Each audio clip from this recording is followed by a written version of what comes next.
जय श्री राधे कृष्णा। नमस्ते दर्शकों, पूर्णिमा व्रत कथा। इस कथा को पूरा जरूर सुनिएगा।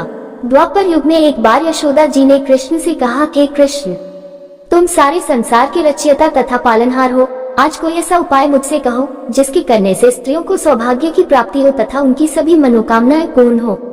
श्री कृष्ण कहने लगे कि माता, मैं आपको एक उपाय विस्तार से बताता हूँ। सौभाग्य की प्राप्ति के लिए स्त्रियों को 32 पूर्णमासियों का व्रत करना चाहिए।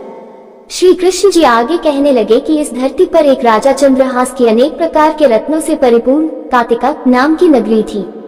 वहाँ पर धनेश्वर नाम का एक ब्राह्मण था और उसकी स्त्री अति सुशील एवं रूपवती थी। दोनों ही उस नगरी में बड़े प्रेम के साथ रहते थे। घर में धन धान्य आदि की कमी नहीं थी। उनको केवल एक दुख था कि उनकी कोई संतान नहीं थी। इस कारण वे अत्यंत दुखी रहते थे। एक समय एक तपस्वी उस नगरी में आया। वह तपस्वी उस ब्राह्मण के घर को छोड़कर अन्य सब घरों से भिक्षा लेकर भोजन किया करता था। एक दिन हमेशा की तरह तपस्वी भिक्षान को प्रेम पूर्वक खा रहा था कि धनेश्वर ने योगी का ये सब कार्य देख लिया। धनेश्वर योगी से बोला, महात्मन, आप सब घरों से भिक्षा लेते हैं परंतु मेरे घर की भिक्षा कभी भी नहीं लेते, इसका कारण क्या है? योगी ने कहा कि निसंतान के घर की भीख पतितों के अन्न के तुल्य होती है और जो पतितों का अन्न खाता है वह भी पतित हो जाता है। चूंकि तुम निसंतान हो, अतः पतित हो जाने के भय से मैं तुम्हारे घर की भिक्षा नहीं लेता हूँ। धनेश्वर यह बात सुनकर अपने मन में बहुत दुखी हुआ और हाथ जोड़कर योगी के पैरों पर गिर पड़ा तथा कहने लगा कि महाराज, यदि ऐसा है तो आप मुझको पुत्र प्राप्ति का उपाय बताइए।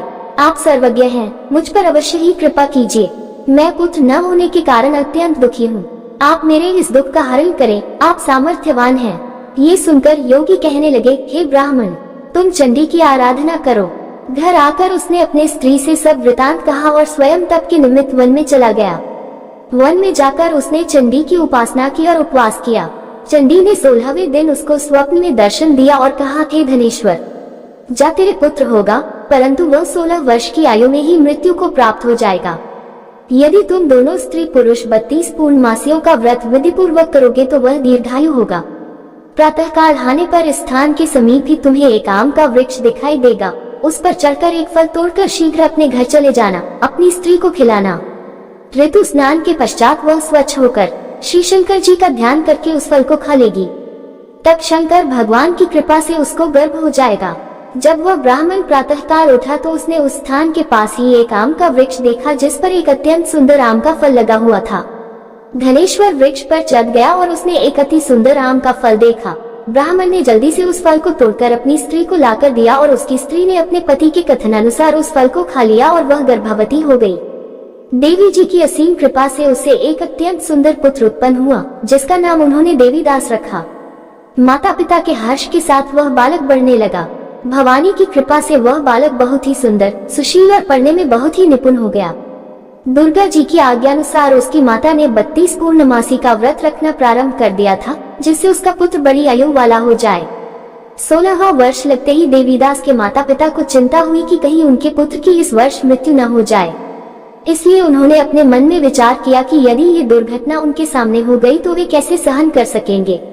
इसलिए उन्होंने देवीदास के मामा को बुलाया और कहा कि हमारी इच्छा है कि देवीदास 1 वर्ष तक काशी में जाकर विद्याध्ययन करे, इसलिए साथ में तुम चले जाओ और 1 वर्ष के पश्चात इसको वापस लौटा लाना। सब प्रबंध करके उसके माता पिता ने काशी जाने के लिए देवीदास को एक घोड़े पर बैठाकर उसके मामा को उसके साथ भेज दिया। धनेश्वर ने सपत्नीक अपने पुत्र की मंगल कामना तथा दीर्घायु के लिए भगवती दुर्गा की आराधना और पूर्णमासियों का व्रत करना आरंभ कर दिया। इस प्रकार बराबर 32 पूर्णमासी का व्रत पूरा किया। कुछ समय पश्चात मामा और भांजा मार्ग में रात्रि बिताने के लिए किसी ग्राम में ठहरे हुए थे। उस दिन उस गांव में एक ब्राह्मण की अत्यंत सुंदर, सुशील और गुणवती कन्या का विवाह होने वाला था। जिस धर्मशाला के अंदर वर और उसकी बारात ठहरी हुई थी, उसी धर्मशाला में देवीदास और उसके मामा भी ठहरे हुए थे। संयोगवश कन्या को तेल आदि चढ़ाकर मंडप आदि का कृत्य किया गया तो लग्न के समय वर को धनुर्वात हो गया। अस्तु, वर के पिता ने अपने कुटुंबियों से परामर्श करके निश्चय किया कि ये देवीदास मेरे पुत्र जैसा ही सुंदर है, मैं इसके साथ ही लग्न करा दूं और बाद में विवाह के अन्य कार्य मेरे लड़के के साथ हो जाएंगे। ऐसा सोचकर देवीदास के मामा से जाकर बोला कि तुम थोड़ी देर के लिए अपने भांजे को हमें दे दो जिससे विवाह के लग्न का सब कृत्य सुचारू रूप से हो सके। तब उसका मामा कहने लगा कि जो कुछ भी मधुपक आदि कन्यादान के समय वर को मिले वह सब हमें दे दिया जाए, तो मेरा भांजा इस बारात का दूल्हा बन जाएगा। ये बात वर के पिता ने स्वीकार करने पर उसने अपना भांजा वर बनने को भेज दिया और उसके साथ सब विवाह कार्य रात्रि में विधिपूर्वक संपन्न हो गया। पत्नी के साथ वह भोजन न कर सका और अपने मन में सोचने लगा कि न जाने ये कैसी स्त्री होगी। वह एकांत में इसी सोच में पड़ गया तथा उसकी आंखों में आंसू भी आ गए। तब वधू ने पूछा कि क्या बात है, आप इतने दुखी क्यों हो रहे हैं। तब उसने सब बातें जो वर के पिता व उसके मामा में हुई थी उसको बतला दी। तब कन्या कहने लगी कि यह ब्रह्म विवाह के विपरीत हो कैसे सकता है। देव, ब्राह्मण और अग्नि के सामने मैंने आपको ही अपना पति बनाया है, इसलिए आप ही मेरे पति हैं। मैं आपकी ही पत्नी रहूंगी, किसी अन्य की कदापि नहीं। तब देवीदास ने कहा, ऐसा मत करिए क्योंकि मेरी आयु बहुत थोड़ी है, मेरे पश्चात आपकी क्या गति होगी इन बातों को अच्छी तरह विचार लो। परंतु वह दृढ़ विचार वाली थी, बोली कि जो आपकी गति होगी वही मेरी गति होगी। हे स्वामी, आप उठिए और भोजन करिए, आप निश्चय ही भूखे होंगे। इसके बाद देवीदास और उसकी पत्नी दोनों ने भोजन किया तथा शेष रात्रि वे सोते रहे। प्रातःकाल देवीदास ने अपनी पत्नी को 3 निगों से जड़ी हुई एक अंगूठी दी, एक रुमाल दिया और बोला कि प्रिय, इसे लो और संकेत समझकर स्थिर चित हो जाओ। यदि मैं जीवित रहा तो अवश्य वापस आऊंगा, अन्यथा समझ लेना मेरी मृत्यु हो गई है। ये समझाकर वह चला गया। प्रातःकाल होते ही वहां पर गाजे बाजे बजने लगे और जिस समय विवाह के कार्य समाप्त करने के लिए वर तथा सब बाराती मंडप में आए तो कन्या ने वर को भली प्रकार से देखकर अपने पिता से कहा कि यह मेरा पति नहीं है, मेरा पति वही है जिसके साथ रात्रि में मेरा पानी ग्रहण हुआ था। इसके साथ मेरा विवाह नहीं हुआ है। यदि यह वही है तो बताए कि मैंने इसको क्या दिया। मधुपक और कन्यादान के समय जो मैंने भूषण आदि दिए थे उन्हें दिखाए तथा रात में मैंने क्या गुप्त बातें कही थी वह सब सुनाए। पिता ने उसके कथनानुसार वर को बुलवाया। कन्या की यह सब बातें सुनकर वह कहने लगा कि मैं कुछ नहीं जानता। इसके पश्चात लज्जित होकर वह चला गया और सारी बारात भी अपमानित होकर वहां से लौट गई। इस प्रकार देवीदास काशी चला गया। जब कुछ समय बीत गया तो काल से प्रेरित होकर एक सर्प रात्रि के समय उसको डसने के लिए वहां पर आया, परंतु व्रत के प्रभाव से उसको काट न पाया क्योंकि पहले ही उसकी माता ने 32 पूर्णिमा का व्रत कर रखा था। इसके बाद मध्याह्न के समय स्वयं काल वहां पर आया और उसके शरीर से उसके प्राणों को निकालने का प्रयत्न करने लगा, जिससे वह मूर्छित होकर पृथ्वी पर गिर पड़ा। भगवान की कृपा से उसी समय पार्वती जी के साथ श्री शंकर जी वहां पर आ गए। उसको मूर्छित दशा में देखकर पार्वती जी ने भगवान शंकर से प्रार्थना की कि हे महाराज, इस बालक की माता ने पहले 32 पूर्णिमा का व्रत किया था, जिसके प्रभाव से इसका मृत्यु दोष कट गया। भवानी के कहने पर भक्त वत्सल भगवान शिव जी ने उसको प्राण दान दे दिया। इस व्रत के प्रभाव से काल को भी पीछे हटना पड़ा और देवीदास स्वस्थ होकर बैठ गया। उधर उसकी स्त्री उसकी प्रतीक्षा किया करती थी। जब 16वां वर्ष व्यतीत हो गया तो देवीदास भी अपने मामा के साथ काशी से चल दिया। इधर उसके ससुर उसको ढूंढने के लिए अपने घर से जाने वाले ही थे कि वो दोनों मामा भांजा वहां पर आ गए। उसको आया देखकर उसका ससुर बड़ी प्रसन्नता के साथ अपने घर में ले आया तथा बाद में खूब धन के साथ अपनी पुत्री को उसके साथ विदा किया।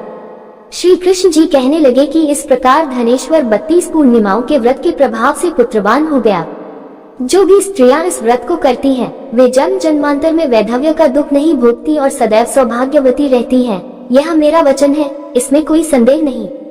यह व्रत पुत्र पौत्रों को देने वाला तथा संपूर्ण मनोकामनाओं को पूर्ण करने वाला है। 32 पूर्णिमाओं के व्रत करने से व्रती की सब इच्छाएं भगवान शिव जी की कृपा से पूर्ण हो जाती हैं। भाद्रपद पूर्णिमा पर बन रहे 5 दुर्लभ योग कर लिए उपाय, घर में पधारेंगी माँ लक्ष्मी। इस साल भाद्रपद पूर्णिमा पर बहुत खास योग का संयोग बन रहा है, जिसमें कुछ खास उपाय और सत्यनारायण की कथा से माँ लक्ष्मी का घर में आगमन होगा। जाने शुभ योग मुहूर्त 29 सितंबर 2023 को भाद्रपद पूर्णिमा है। पूर्णिमा तिथि माँ लक्ष्मी को प्रसन्न करने के लिए सबसे खास मानी गई है। पूर्णिमा का चांद 16 कलाओं से परिपूर्ण रहता है। मान्यता है इस दिन चंद्र को अर्घ्य देने से समस्त मानसिक तनाव दूर होते हैं, वैवाहिक जीवन में सुख शांति आती है।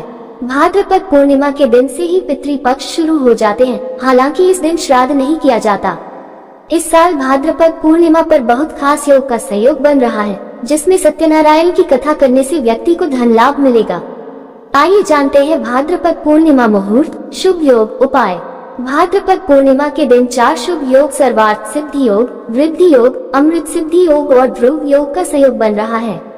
जानकारों के अनुसार पूर्णिमा तिथि पर सर्वार्थ सिद्धि और वृद्धि योग में लक्ष्मी पूजा करने से आर्थिक लाभ मिलता है। पूजा मंत्र सिद्धि होते हैं और माँ लक्ष्मी व्यक्ति पर मेहरबान रहती हैं। शुक्रवार और पूर्णिमा दोनों माँ लक्ष्मी को प्रिय है। ऐसे में धन प्राप्ति के लिए इस दिन को पुण्य फलदायी माना जा रहा है।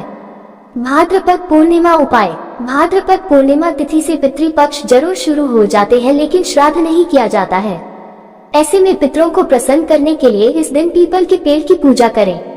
मान्यता है पूर्णिमा के दिन पीपल में माँ लक्ष्मी वास करती हैं। पुराणों में कहा गया है कि इस भाद्रपद महीने की पूर्णिमा पर श्रद्धा अनुसार किए गए दान का पुण्य कभी खत्म नहीं होता। इससे इस लोक के साथ परलोक में भी सुख प्राप्ति होती है। इस दिन अन्न और जल दान से मानव, देवता, पितृ सभी को तृप्ति मिल जाती है।